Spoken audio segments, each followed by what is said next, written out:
morning, guys. It is Steven here from Powell's Power Ups. I have a tutorial for you today on how to heat stain steel. So this will be for some side emitters that I have for an SB Sabres Darkness V3 Kylo Ren replica lightsaber, the KR lightsaber, and now the new Corbanth version 3 crossguard lightsaber all have the steel emitters on them, and they don't come heat stained. And so I've done a few of them myself, and I've had a few people ask me about how it's done, and said, one person mentioned it'd be cool if I did a tutorial, and kind of go over, my technique and how I do it. There's probably various techniques out there on how to do it. I'm not a professional or an expert in any way. What the technique that I have developed, I've literally just learned from watching like YouTube videos and picking pieces from different ones and kind of doing some trial and error and figuring out what works best for me and these sabers. So I'm going to kind of do a tutorial today. I got everything laid out here that I'm going to use in this tutorial. So this is kind of the stuff that you'll need if you want to try this yourself. I guess before I can explain that, I can explain what heat staining actually is. So if we take a look at, let me get behind the camera so I can see here. If we take a look at this emitter here, this is essentially what heat staining is: taking the steel up, which normally looks like this, applying heat to it to give it color. Okay, the cool thing about steel is the hotter you get it, the more you can make it change color. So I printed off this little temperature scale here. Right, so if we start here at the bottom at, on the left here at Fahrenheit, we're going to use Fahrenheit because I'm from America and Celsius isn't really my thing. But anyway, as we get hotter, we go up, okay? So as we get hotter, the temperatures here, 410, 430, 450, all the way up to 500s, and then in the 600s. And the color of the steel will actually begin to change. So we have some yellows, dark oranges, and then we go into like a brown, and then we start hitting that purple, violet, and the blue colors, and then a grayish green color, which is kind of almost back to a silver again. But as you can see here, if we take this and flip it around, we can see those colors represented here, right? So that's essentially what heat staining is. Another cool thing I learned, I'm going to have to keep stepping behind my camera to check it because it keeps stopping on its own for some weird reason. Another cool thing I learned about the heat staining is it is actually not permanent. And if you mess it up, and you don't like how it looks and you want to restart, you can actually clean all of that heat stain off and then start fresh again. So you can try and fail and just keep trying until you get it right, really. And also another reason it's good to know that is because the SP Sabres that I'm doing here today is actually a saber that I bought secondhand from someone. It had a paint job on it that wasn't really favorable, so I'm stripping all the paint off of it. And part of that process, there was paint on these emitters and I had to strip it off. So this one in particular is a good example. Has some tarnishing on it, and that's kind of the cool thing I learned about stripping the heat stain off. Just when I was trying to get the tarnish off is when I learned, oh my gosh, the heat stain comes off too. So that's really great. So not only if you mess up and you want to restart, but if your emitters start looking like this, which I'll also explain to you how to prevent this from happening, but if your emitters look like this, which is really just like, I think, rust from oxidation. I think steel does that as well too, or a type of tarnish or whatever. Anyway, if this happens to your emitters, you can clean that off too. So let's explain the things that you'll need today. Safety first, just because this is one of those videos. Get you some safety glasses so that you don't get any metal flakes, debris, paint, cleaners, any kind of fluids in your eyes. We want to protect our eyesight. It's really important. We want to be able to see what we're doing. Also, get you some gloves to protect your hands from the chemicals that we'll use today from some things here. I always get so burpy when I try to do videos. Anyway, get you some gloves. These are the nitrile gloves or whatever. So I got those at Home Depot. Get you like a little cheap Tupperware tray. That'll be good to, you know, put your stuff in and clean it without getting it all over your workspace. So I'll, you know, go over that. So this is a really important thing. You're gonna need some Scotch-Brite pads. The red version is kind of the version you kind of want to use. I think there's different grades of it. This is just one I ordered off Amazon. This one in particular is actually for cleaning griddles. It's a griddle pad for like grills and things like that. Let me check the camera. Still going. So that's one that I use. It works, seems to work well. I got it yesterday. Gonna need some WD-40 contact cleaner. Any kind of contact cleaner will work. I think this stuff is mostly just kind of like an alcohol-based cleaner just to remove all residues and oils and things like that. Same thing here. This is a type of degreaser. You'll need that. You're gonna need a heat source, right? So we're heat staining, so you're gonna need something to actually apply heat in a lot of it. So this is just a simple butane torch. You can go to Home Depot or Lowe's and buy this head right here, which screws onto a butane tank, and it, you know, it has a little valve to open it and then an igniter to ignite it. I think this whole thing might have been like 40 bucks, so it's not super expensive. Gonna need like a little microfiber towel or old towels or cloths or something for just wiping away cleaners. So we'll move on now to the first part. I'm actually gonna start by, you know, taking the heat stain, this nice tarnished one here, and I'm actually gonna show you first how to strip it all off and get it down to this part, which is actually pretty easy. Because the first thing you'll need, I actually forgot to mention, is some metal polish. So this is Wenall brand. You can get on Amazon. And by the way, pretty much all this stuff you can get on Amazon, delivered next day, super cheap. I love Amazon Prime. I definitely am a Prime member and love it. So it gets some metal polish, okay? So for removing the heat stain and the tarnishing and all that, we're just gonna put my gloves just so that I don't get my hands dirty. I'm personally not gonna wear the safety glasses, but I suggest you do. Let me make sure it's still recording. Still good. All right, so move all this out the way. So 3 things you're gonna need, a couple things you're gonna need for this part. You're gonna need your red scrub pad, you're gonna need your metal polish, your contact cleaner, and a towel, okay? But we're gonna start with the metal polish, okay? So all you're basically gonna do is, you can get some Q-tips or something, or you just use your finger or whatever. We're basically just gonna apply, actually you don't even need any, we're just gonna apply metal polish all over this, right? And the metal polish, this stuff is what's really helping to take that tarnish and heat stain off. So we apply it, nice pink goopy stuff, right? And then instead of like trying to scrub it, I like to just hold it and scrub, right? So it's important to understand this is kind of like a kind of sandpaper. It is gonna do some scuffing on the surface, which is okay with the steel. Just make sure you do it in the direction you want. You never wanna do circular, and you don't really wanna do up and down. What you wanna do with stainless steel, you can actually tell there's little lines in it if you look at it. You want to go with those lines, which in this case is left and right, like a whole lot of lines, okay? So we're actually going to go this direction as we scrub, or actually, as I hold it like this. Let me rub this in. Just rub it in with my fingers. So what I'm going to do is just hold it, and I'm just going to scrub left and right. Put your thumb in it. Rotate as you go. You might need a little respirator too, something to not breathe in these fumes.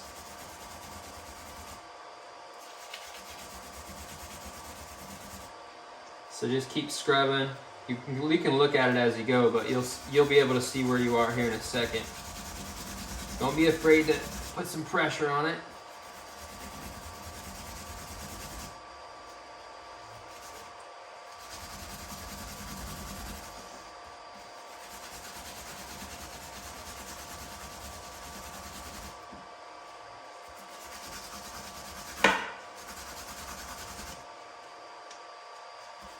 I'm just trying to get it all off and get it all perfect.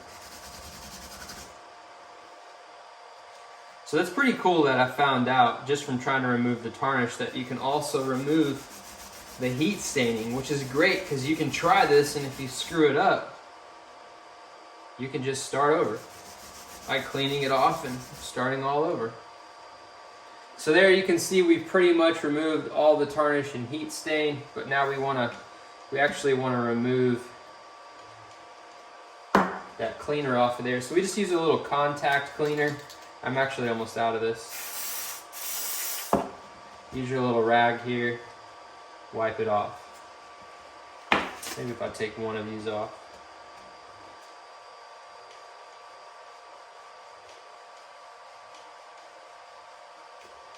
I'll bring it up close to the camera just so you can see. So as you can see, Steven, my name. As you can see, we're basically right back to a nice, fresh, good look of the stainless steel, right?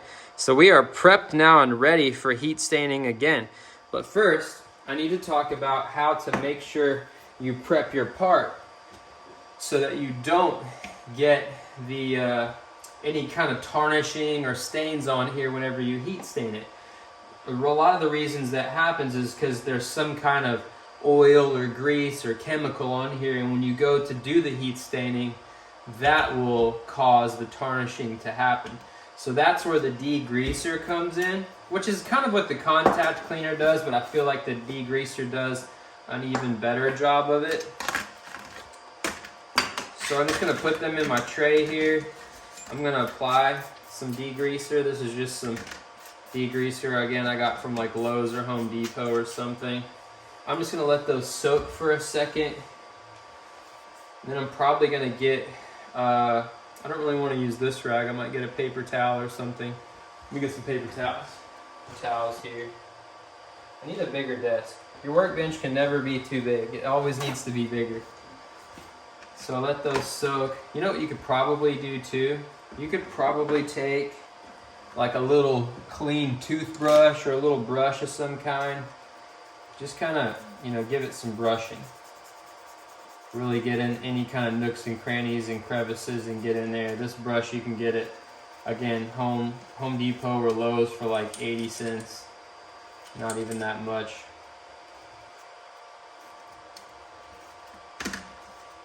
But yeah, you want to get all the oil, all the grease, all the dirt, all the grime, any chemical residue. You want to get all that stuff off, and that's what this stuff does a really good job of doing.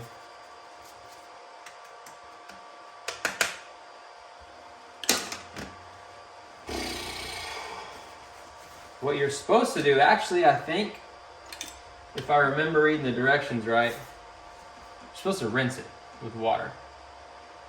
So always, guys, always read your instructions. Apply generously to surfaces, then rinse off with water. So yeah, apply it generously. So I'm actually going to run upstairs to the kitchen sink. I'm going to rinse these off with water.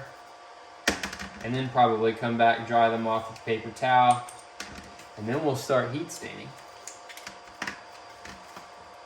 Also, guys, before you rinse these, and before you dry them with the paper towels, wash your hands. Wash your hands really good with a whole lot of soap, a whole lot of scrubbing, because you got dirt and grime and grease on your hands too. You probably don't even realize it, and that's, you know, where the gloves come in too. But you don't want to reapply grease and stuff like that from your hands after you've cleaned them. So I'm actually going to do that as well.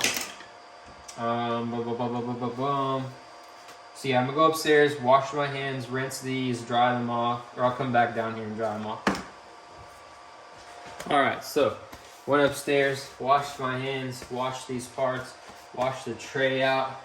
You know what you could probably do to dry them the best? Yes, you could use paper towels, which I might still use a little. What I'll probably do is set them on some paper towels. Give them a little shake. Roll them around. So another thing, another tool, an important tool that you can use that I forgot to mention for this video is like a can of air. Alright, so we got those cleaned off. I got everything moved out of the way. Next thing to do is to talk about heat staining technique, right? How we're gonna achieve these colors and different ways you can kind of do that. As we see here, this emitter is already heat stained, right? You can see the way the colors match the scale. Yellow, orange being the cooler colors we see here. Okay, the violet strip being a little bit hotter, and then we have the light blues, and then we have that green gray color or almost chrome look at the tip, right? That means that the hottest part of this emitter is the tip. So to do that, right, to achieve this, the technique, what we're actually gonna do when I go to heat stain this emitter, I'm gonna set it around over here on this brick. I'm gonna take my torch and I'm just gonna blast this rim, right? I'm gonna blast this rim, which is gonna make this super, super hot. And we're gonna blast it until we achieve these bluish green gray color. And then the fade, because as the steel gets hot, the heat will travel through here, but as it travels through, it'll be cooler and it'll fade to these colors like we see here on this emitter, okay? Something else I wanna point out before I start. So I'm gonna use a butane torch, right? This stuff has a carbon monoxide warning label on it. This obviously uses a flame, produces lots of carbon monoxide, which is toxic to humans. It is odorless, tasteless gas. It can, harm your health, and it can even kill you. So when you do this, make sure you're in a well-ventilated area. I'm in my big basement here, which is pretty ventilated, but just to kind of increase air circulation, I got a fan. And to protect myself a little bit, it's not an absolute, but a little bit, I'm gonna wear my respirator. So I checked that and everything looks like, safety first. So I'm gonna do that. Next, I built like a little stand. I want it, when you do this, you want to be able to like move around the emitter, right? And just move around, okay? So that you can get it good. So I just had a copper pipe, a big long one, and I created a nice tall stand. That way, as I'm doing this, I can have my bottle pointing up at it. You really don't want to point down at stuff with your butane torch like this. Heat travels up and we want to give it a natural effect, so I like to have it like so I can move around it. As I start to do this, I'm going to put the camera on the stand here and let you guys see me do it. I'll talk about it. But as I do this, it's important to constantly be moving my butane torch and not have it just pointing at one area. Because what will happen is just one area will heat up and another area won't, and then the color won't be even. So you need to kind of constantly keep moving that, because you want all of this, the emitter, you want all the areas to heat up at the same time so that you get a nice even fade like we pretty much see here on this one. Pretty even, because I was moving around constantly, right? Also, I have some pliers here. Once I'm done with this one, it's going to be hot. I'm going to let it sit there and cool for a minute, but then I'm just going to take my pliers, gently grab it, carefully grab it, because it's going to be like, 500, 600, 700 degrees. I'll set it down here on the brick. I'll have my fan going, circulating my air, but also cooling these parts at the same time. As I blast this too, we're gonna try to get the steel, the metal, to have that red, hot, molten glow to it. And we're just gonna kind of work around the bottom edge, kind of upwards at an angle. I know I talked about blasting it straight on, but I am, but I'm gonna kind of be at an angle a little bit. I'm just gonna work this bottom edge back and forth like the letter U, okay? Just like the shape of it. And just get that glow red, and then the heat will begin to travel up the emitter, and then you'll start to have, this stained effect here. Like so. Again, put on some gloves, make sure your hands are clean. You can see there, one spot there and a spot there where I touched it before I did the heat staining, and that's how you get those spots, just because oil and grease and stuff from your fingers. So I'm gonna get this all set up and get going. Like I said, I'm just gonna work evenly back and forth.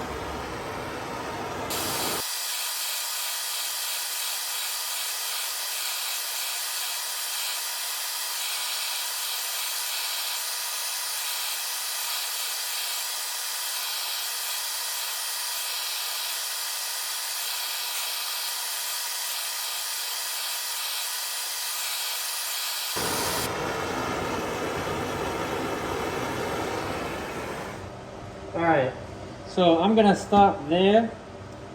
It's looking pretty good. I'm gonna let it cool off a little bit. You want to let it cool off a little bit because once it cools off, the true colors of where it's at will begin to come out. So just give it a second to cool off, like a minute or so. You can kind of eyeball it. Honestly, I got this one pretty much right where I want it. I'm gonna real carefully take my big pliers. I'm gonna grab the back of it. I'm gonna set it down on the brick here. Now, this is copper, by the way. I looked up the melting point of copper is like 1800 degrees. I don't think we're going that hot, so it should be fine. Should be. Let me see where I'm at here. So I'm gonna start working on this one. I'm gonna move it too. You gotta think about where your set screws are going, what part of the emitter is gonna be facing up. With this, you actually kind of have two chances. If you don't like one side, you can work the other. But I'm just gonna work this front side here since it's the part that's gonna be facing up.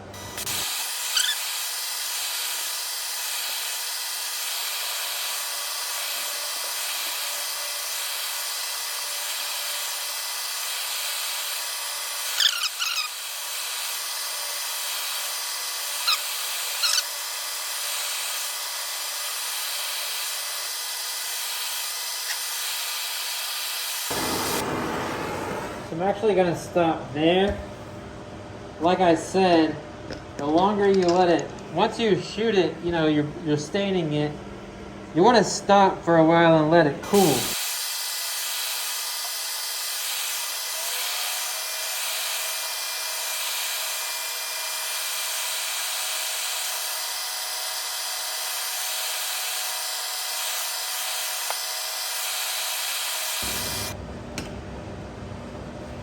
Alright, so that one's pretty much where I want it.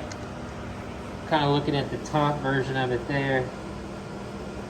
Nice and blue. Alright guys, so here we are. Here's my finished project from what you saw in this video.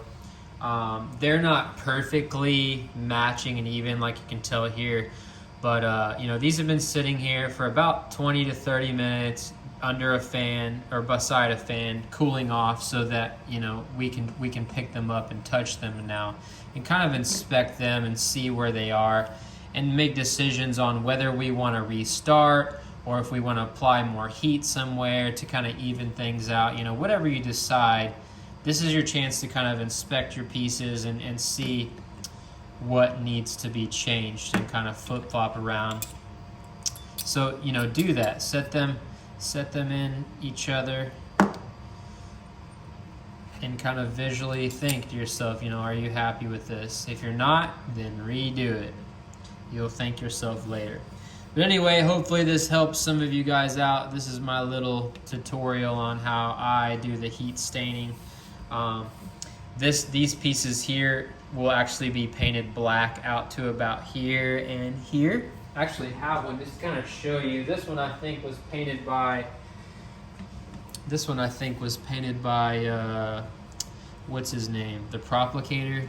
So this is a KR cross guard, by the way, the top of it, but just to kind of show you what you're kind of going for there. This is pre-paint, and that'll be with black paint to kind of achieve that look. Anyway, hopefully this helps some of you guys out. May the force be with you.